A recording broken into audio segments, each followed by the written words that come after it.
Hello fellow nerds! Today we continue the repairs on this iPad mini 2. We'll be choosing a new screen, install it, and test its performance. Grab your tools and stay tuned on this part 2 tutorial in the Nerd Workbench.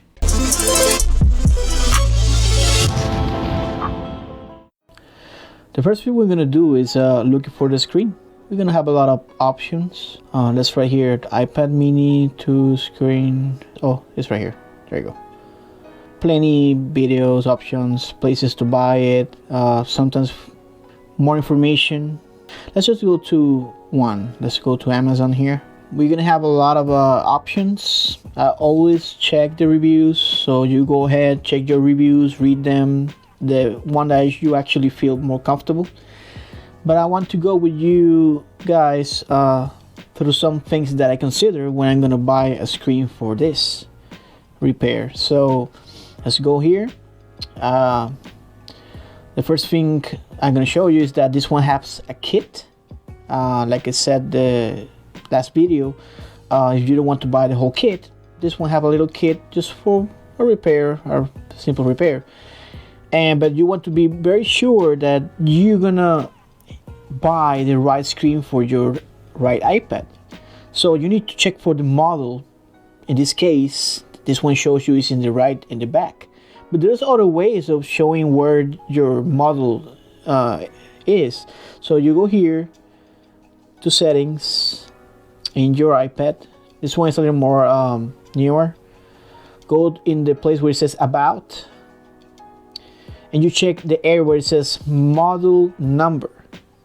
You click right there, and it will show you the model of your iPad, and that way you can know exactly what screen you can buy and if it's compatible with your iPad. Of course, you have to do this before opening the screen, but it is another option to identify your model. So let's go back to the page. Those are the things that you need to keep in mind. Make sure the model is correct with this screen. And other things I always look forward is to the features. For example, make sure it has the home button, IC chip. It has the glue. You know, not all of them shows that have some glue in the back, so always consider that. And of course, other things are just preference. I could say that it's mostly preferences. There's some screens that are more expensive. This one is a little more, affordable. If you're not the kind of person that wants to see a video, you want to read and look at the images, there you go. There's options for everyone. So now if you follow any step-by-step, either my videos, some images, or you want to read it, you'll be alright. It will work just fine. So let's get started and install the screen.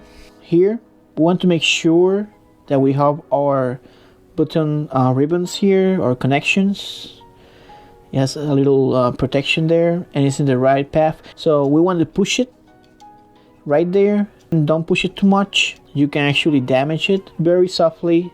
You'll feel like a click and you'll be ready. Then install the digitizer. Same thing, put it in the connection and very softly just push it. You don't have to do it too hard. Don't do it because you're gonna damage it.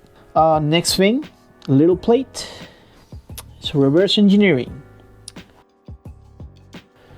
Put your plate, put your screws. Make sure all the screws are there. Very important. Make sure those connections are not pinched with the plate. Next is a big plate. 7 screws this time. Said it wrong, it was 6, it's actually 7. Slide the plate there. And one big tip, the screws are so little that what I did is that I magnetized the screwdrivers so they didn't fall into the corner areas. Now let's get the digitizer into place. Make sure those ribbons connections doesn't get pinched there. We secure the digitizer with the 4 screws.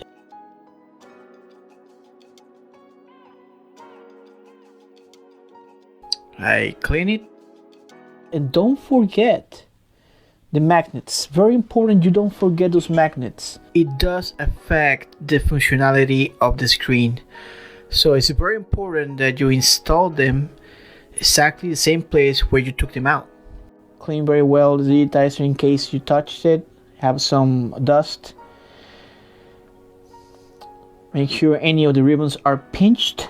You don't want that. Now place it parallel to the corners because you don't want any wrong pressure on the screen. And when you are sure, then you put it there, you start heating it. I will say 2, but you can give it 1 minute. Don't put it too close, please. It's a new screen. You don't want to mess it up or mess your iPad. After that, I'm gonna show you what I do. I mean, some people will be like, oh, what he's doing? You can do it your own way, but I do this way. When it's still warm, I put the tablet in the soft area.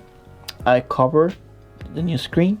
I put something heavy on it, like a book, while it's warm. That's what I do. It has to work all the time. Leave it for a while.